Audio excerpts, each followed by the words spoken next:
प्रांत उपाध्यक्ष व प्रिय बजरंगी साथियों,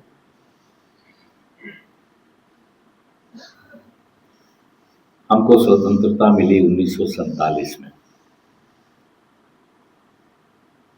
15 अगस्त को स्वतंत्रता मिलने के लिए अनेकानेक बलिदान हुए। स्वतंत्रता की जब आकांक्षा थी और उस इच्छा को लेकर क्रांतिकारी आंदोलनरत थे, तो सबके मन में एक लक्ष्य था, एक ध्येय था, भारत राष्ट्र का। ऐसा भारत राष्ट्र जहां राम राज्य आएगा, जहां हमारा स्वयं का तंत्र होगा, जहां हमारी संस्कृति, हमारे संस्कार, हमारे धर्म, उसका पालन करने वाला तंत्र स्थापित होगा, जहां हम निर्भीक होकर और शासन की व्यवस्था से अपने सभी पुराने ग्रंथों का, वेदों का पाठ कर पाएंगे। ऐसा ही सोचकर क्रांतिकारियों ने आंदोलन किए, बलिदान किए, अपना जीवन समर्पित किया। ये लाखों बलिदान जो हुए, उसकी परिणति में हमको स्वतंत्रता मिली। स्वतंत्रता की आकांक्षाओं में और भी बड़े सारे समाज पर हर समय कृत्य हुए। हम में से कुछ लोगों ने नाम सुना होगा गिरमिटिया। ऐसे लोग जिनको भारत से विश्व के कोने कोने में लेकर गए अंग्रेज लोग, ये कहकर के वहां आपसे हम काम करवाएंगे, अगर आप वहां नहीं जाओगे तो यहां आपका धर्म परिवर्तन होगा, ऐसा बोलकर उनको साथ में ले गए। सुदूर दक्षिण के अंदर हम चले जाएंगे, मॉरिशस है, ट्रिनिडाद टोबागो है, ऐसे अनेकानेक देश। हम सब लोग क्रिकेट मैच देखते हैं, उसमें वेस्ट इंडीज एक टीम आती है। वेस्ट इंडीज ऐसे ही कुछ छोटे छोटे देशों को मिलाकर बनी हुई टीम बनी हुई है, जहां पर भारतीय मूल के लोग, जिनको गिरमिटिया कहते थे उस समय, उनको वहां पर ले जाकर बसाया गया। यहां से गए तो हाथ में सिर्फ एक छोटी सी रामायण का गुटका लेकर गए थे। शताब्दियां बीत गई, लगभग 200-250 वर्ष बीत गए। हर रोज प्रभु राम का नाम लेते थे और साथ में प्रार्थना करते थे कि भारत स्वतंत्र होगा और हमारे बच्चों को हम वापस अपने देश में लेके जाएंगे, और जो शिक्षा, जो ज्ञान हमें हमारे पूर्वजों ने दिया, वो वहां पर हमें हमारे शासन के द्वारा स्थापित शिक्षण संस्थाओं के द्वारा दिया जाएगा। ऐसे अनेकानेक स्वप्न थे। स्वतंत्रता मिलेगी तो तुरंत ही गो हत्या पर प्रतिबंध लगेगा। स्वतंत्रता मिलेगी तो प्रभु राम का राज पूरे भारत में स्थापित होगा, हम सब में ऊंच नीच भेदभाव समाप्त होगा, एक ही नियम, एक ही कानून पूरे भारत में चलेगा और अखंड भारत हमको मिलेगा। ऐसा स्वप्न लेकर हमें स्वतंत्रता मिली। पर जब स्वतंत्रता मिली तो उसके बाद में ये देखने में आया कि जिन आकांक्षाओं से हमने इस स्वतंत्रता की कामना की थी, वो हमें नहीं मिल पाई। गो रक्षा के लिए आंदोलन करना पड़ा। आंदोलन में हजारों साधु संतों की निर्मम हत्या हुई। जब उस समय के प्रधानमंत्री से पूछा गया तो उस प्रधानमंत्री का जवाब था कि आंदोलन करेंगे तो गोली चलेगी, क्योंकि उनके मन में भारतीय संस्कृति, हमारे धर्म, इसके बारे में कोई चिंता ही नहीं। उनका शिक्षण, उनका लालन पालन अंग्रेजी ढंग से हुआ, तो उनके लिए तो गौ मास भी एक मास की तरह था, ऐसा उनकी सोच रहती थी। सुदूर विश्व से जो हमारे हिंदू यहां से चले गए थे वो भारत आए। भारत में आकर शासन से अनुरोध किया कि हमारे संस्कार, हमारे ज्ञान जो हमारी आने वाली पीढ़ी को पहुंचाने हैं, उसको पहुंचाने के लिए आप यहां पर शिक्षण व्यवस्था करिए। हमारे वेद हैं, हमारे ग्रंथ हैं, हमें उसका सही ढंग से अपने यहां पर हम अपने बच्चों को बता पाएं, ऐसी व्यवस्था हो। तो शासन की तरफ से ये उत्तर आया कि ऐसी व्यवस्था हम नहीं कर सकते। वही समय पर दक्षिण भारत में गांव के गांव धर्म परिवर्तित हो गए। क्रिश्चियन मिशनरीज आए और आकर उन्होंने लोभ और लालच देकर पूरा गांव रामेश्वरम में परिवर्तित कर दिया। मध्य प्रदेश में भी यही घटना हुई। गठन हुआ, गठन के बाद में जो रिपोर्ट आई उस रिपोर्ट को दबा दिया गया। तो समाज को चिंता हो रही थी, साधु संतों को चिंता हो रही थी कि कैसे होगा। हमें स्वतंत्रता तो मिली है, पर हमारी आने वाली जो पीढ़ी है उसको ज्ञान कैसे मिलेगा, उसको संदेश कैसे मिलेगा कि जो हमारी सनातन संस्कृति है और जो उसके संस्कार हैं वो उन तक कैसे आएंगे। पूजनीय संत मिलकर परम पूजनीय गुरु जी के पास गए, अनुरोध किया कि कुछ करिए, शासन तो हमारी बात सुनता नहीं है, निरंतर धर्मांतरण हो रहा है, निरंतर अधर्मिक कार्य हो रहे हैं, इसको कैसे दूर किया जाएगा। पूजनीय गुरु जी के मार्गदर्शन में पूजनीय संत एकत्रित हुए संदीपनी आश्रम में 1964 में, कृष्ण जन्माष्टमी के दिन। और उसी दिवस में विश्व हिंदू परिषद की स्थापना होगी, ऐसा तय किया गया। विश्व हिंदू परिषद कार्य कैसे करेगा, इसके लिए भी एक पद्धति बना दी गई। मार्गदर्शक मंडल होगा। मार्गदर्शक मंडल में कौन होंगे? सभी पूजनीय संत होंगे। और जब हम पूजनीय संत की बात करते हैं तो संत के अंदर हमारे सिख गुरु भी हैं, हमारे जैन समाज से भी हैं, बौद्ध समाज से भी हैं, लगभग सभी जो हिंदू समाज के अलग अलग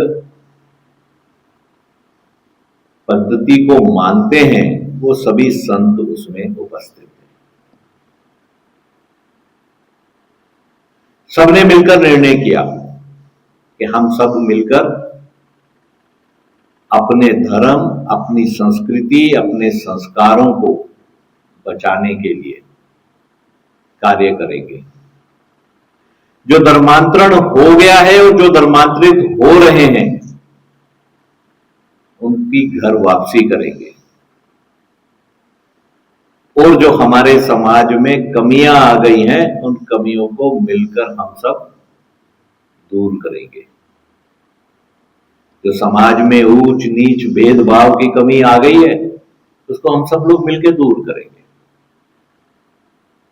ये हमारे में पहले से तो नहीं थी कमियां, पहले तो हम सब एक ही साथ रहते थे। ये छोटा और बड़ा वाला भाव तो होता ही नहीं था। हमें जो काम मिला वो काम हम करते थे और उस काम के साथ में हमको सम्मान भी मिलता था। विदेशी आक्रांता आए, उनके आक्रमण हुए, उसके साथ में ये कमियां समाज में आ गई। हमारे में घूंघट प्रथा नहीं थी, सती प्रथा नहीं थी। ये सब क्यों आया? क्योंकि जब आक्रांता आते थे, आक्रमण करते थे, उसके साथ में हमारी बच्चियों को, हमारी महिलाओं पर बुरी नजर रखते थे, तो हमें उनको घूंघट में रखना पड़ा। हमें उनका विवाह भी रात को करना पड़ा। अपने दिन के समय विवाह करेंगे तो हमारी बहू जो आएगी, जो बिटिया है, उसको उठा के ले जाएंगे, तो चलिए हम रात को कर लेंगे। ऐसा करके समाज में जो हमारे में विसंगतियां आ गई, उनको सभी पूजनीय संतों ने मिलकर समाज को संदेश दिया कि प्रत्येक हिंदू पवित्र है, कोई भी हिंदू दलित नहीं है, पतित नहीं है। हिंदू होते ही हम सब एक बराबर हो गए। तो इस संदेश के साथ में सभी हिंदू एक हैं। सामाजिक समरसता हमारे आयाम का गठन हुआ। सामाजिक समरसता आयाम हर समय समाज में एक रस्ता लाने का कार्य करता रहता है। हमें घर वापसी करनी है, इसके लिए धर्म प्रसार आयाम आया। अनेकानेक हिंदुओं की घर वापसी हुई है, लगभग लाखों की संख्या में हमारे धर्म प्रसार आयाम के द्वारा। इसी कड़ी में जब अब आगे चले तो हमें गौ का ध्यान रखना है, तो गौ रक्षा के लिए गौ रक्षा आयाम का गठन हुआ। और बाद में यही काम जब बजरंग दल का गठन हुआ, जिस युवा इकाई से हम सब जुड़े हुए हैं और आज प्रशिक्षण लेने के लिए यहां आए हैं, तो उसके मुख्य कार्यों में एक कार्य गौ रक्षा है। आपको ध्यान में होगा कि विश्व की सबसे बड़ी गौ मां को बचाने वाली संस्था कसाईयों के हाथ से हमारी बजरंग दल है। हमने गौ मां को बचाया है इन कसाईयों के हाथ से जाने से। इसी कड़ी में 1984 में विश्व हिंदू परिषद को तो के द्वारा प्रभु राम के भव्य मंदिर बनाने के कार्य को सौंपा गया। इसका आंदोलन विश्व हिंदू परिषद करेगा, ऐसा पूजनीय संतों के द्वारा कहा गया। और उसके बाद तो हम सब जानते ही हैं, आंदोलन हाथ में लिया। हमारी युवा इकाई का उसमें सबसे विशेष योगदान रहा।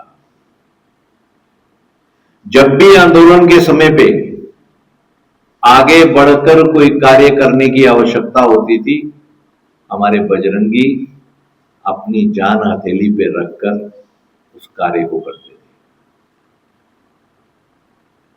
हम सबको 1990 की कार सेवा के बारे में ध्यान है। सारे रास्ते बंद कर दिए गए थे। उस समय के मुख्यमंत्री ने उत्तर प्रदेश के ये कहा था कि परिंदा भी पर नहीं मार पाएगा। कार सेवा के दिवस पे पूरा अयोध्या जो छावनी में बदल गया था। सुबह का समय हुआ और जो कार सेवा का समय बताया गया था, उस समय पर अयोध्या जी में चारों तरफ से हमारे बजरंगी निकल आए। कार सेवा को उस दिन कार्य को किया। श्रद्धेय अशोक सिंघल जी को चोट भी लगी, आगे बढ़कर हमारे बजरंगियों ने बचाया। हमारे एक बजरंगी उसमें शहीद भी हुए वहीं पर। ऐसे बलिदान के द्वारा, बजरंग दल के द्वारा उस समय कार सेवा के उस कार्य को जो विश्व हिंदू परिषद ने लिया था, पूर्ण किया गया। और उसी की परिणति हम सब जानते हैं। जब 1992 आया, गीता जयंती के दिवस पर 6 दिसंबर 1992 को समाज का आक्रोश उमड़ा, बजरंगियों ने अपना रंग दिखाया और वो जो ढांचा था एक ही झटके में गिर गया। प्रभु राम का भव्य मंदिर बनने की तरफ पहला कदम आगे बढ़ गया। ये बजरंगियों का ही प्रताप था कि जिस समय जम्मू कश्मीर के अंदर अमरनाथ जी यात्रा के ऊपर वहां के आतंकी मुसलमानों ने कहा कि इस वर्ष यात्रा नहीं होगी, विश्व हिंदू परिषद ने अपनी युवा इकाई की तरफ देखा और हमारे बजरंगियों ने उस समय कहा कि इस वर्ष पहले से ज्यादा यात्री जाएंगे अमरनाथ जी। और जहां पर अमरनाथ यात्रा में लगभग 50-60 हजार जाते थे श्रद्धालु, उस वर्ष में 1 लाख से ऊपर ये संख्या पहुंच गई। इसी तरह से जम्मू में पुंछ क्षेत्र में हिंदुओं पर लगातार अत्याचार होने शुरू हो गए थे। पाकिस्तान बॉर्डर से आतंकी आते थे और आकर निर्मम हत्या करते थे, जिसके कारण पलायन प्रारंभ हो गया। तो हमने बूढ़ा अमरनाथ की यात्रा को प्रारंभ किया। बूढ़ा अमरनाथ जी की यात्रा प्रारंभ होने से वहां के क्षेत्र के अंदर अब हिंदुओं को एक नया बल मिला है और जो संख्या कम हो रही थी उसकी जगह अब संख्या बढ़ने की तरफ कार्य शुरू हो गया है। बजरंग दल हमारी युवा इकाई जिस समय भी जिस कार्य को हम देते हैं उसको उसी भाव से करती है जिस भाव से बजरंग बली प्रभु राम के दिए हुए कार्य को करते हैं। प्रभु राम की तरफ से निर्देश आया कि आपको जाना है और जाकर मां जानकी को हमारा ये प्रतीक चिन्ह देकर आना है। प्रतीक चिन्ह क्या था? अंगूठी दी गई थी। अब कैसे लांघ कर जाना है समुद्र को? हमारे बजरंगबली को तो ऐसा लग रहा था कि बहुत बड़ा समुद्र है, हम कैसे पार करेंगे। वही समय पर ऋषि जामवंत आए,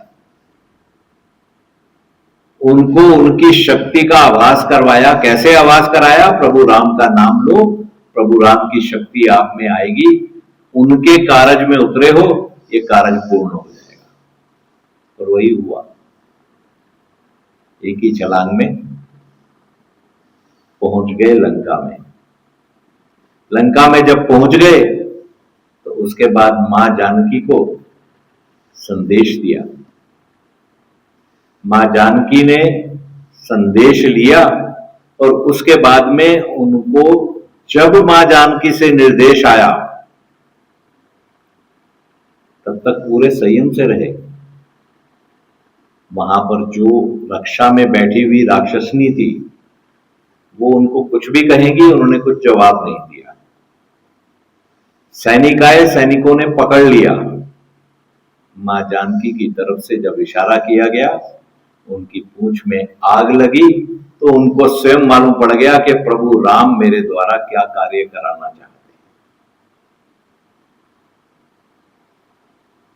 पूंछ में आग लगी और वो आग पूरी लंका में लग गई। यही भाव से बजरंगी अपने इस कार्य को, जो भी कार्य संगठन की तरफ से मिलता है, पूर्ण करने में जुट जाते हैं। निर्देश मिला, हम इस कार्य को पूर्ण करेंगे, ऐसा ही भाव रहता है। यही दिल्ली में हम सब जानते हैं ना, पुरानी दिल्ली के अंदर हनुमान जी का ही मंदिर था, सड़क जो हटा दिया गया था। हमारे में से ही 2-3 बजरंगियों को मिला था कार्य, इस कार्य को करना है, चुपचाप से करना है। सब लोग सर्दी के अंदर दिल्ली में सोए हुए थे। हमारे इन्हीं बजरंगियों ने इस कार्य को चुपचाप से किया। और आज अगर हम लाल किला जाएंगे, उसके सामने जो नई सड़क बनी है, उस सड़क के ऊपर आप जाएंगे तो बीच में आपको हनुमान जी का मंदिर मिलेगा। हम में से ही कुछ एक बजरंगियों ने उस कार्य को पूर्ण किया।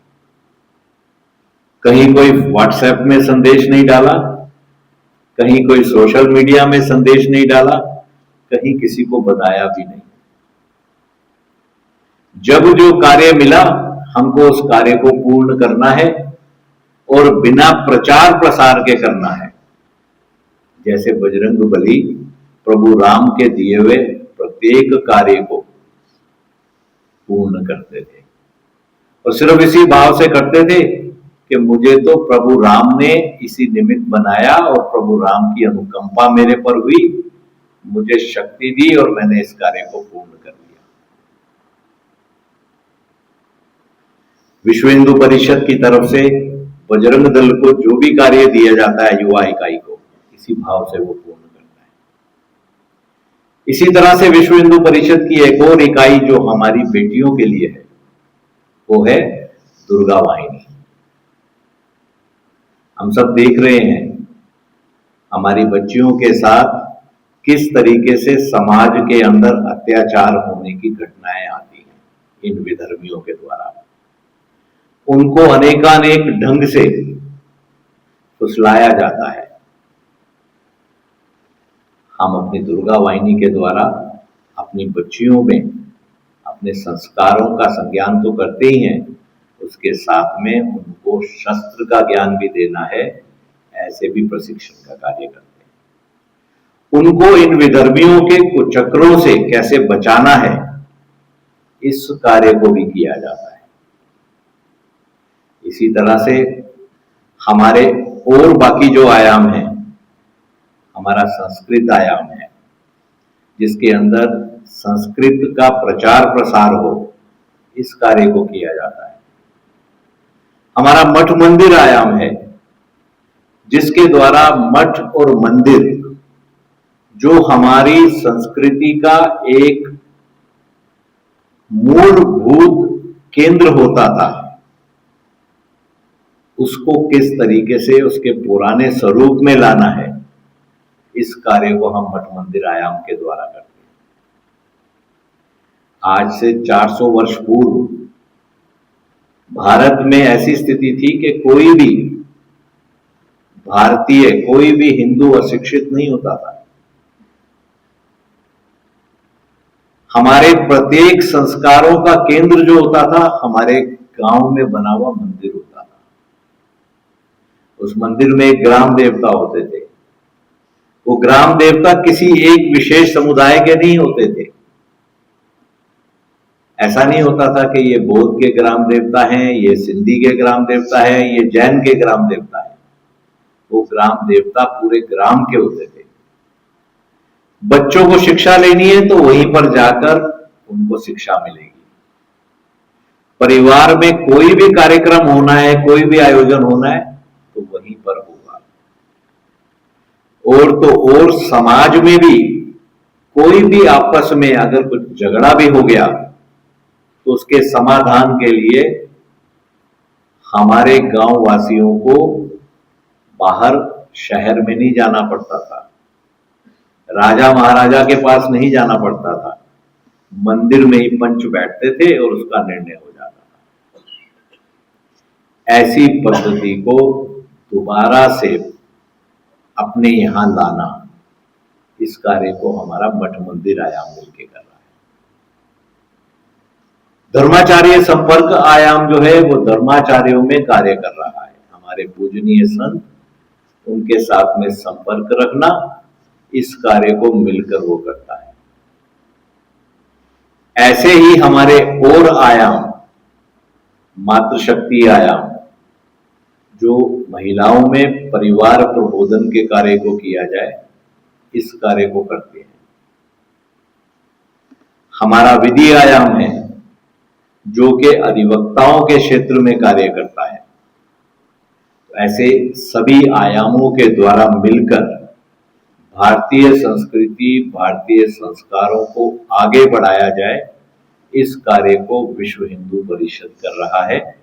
और इस कार्य को करके अपने संस्कारों को दोबारा लाएंगे हम, जो हमें ये कार्य मिला है, उस पुनीत कार्य को हम सब लोग मिलकर कर रहे हैं।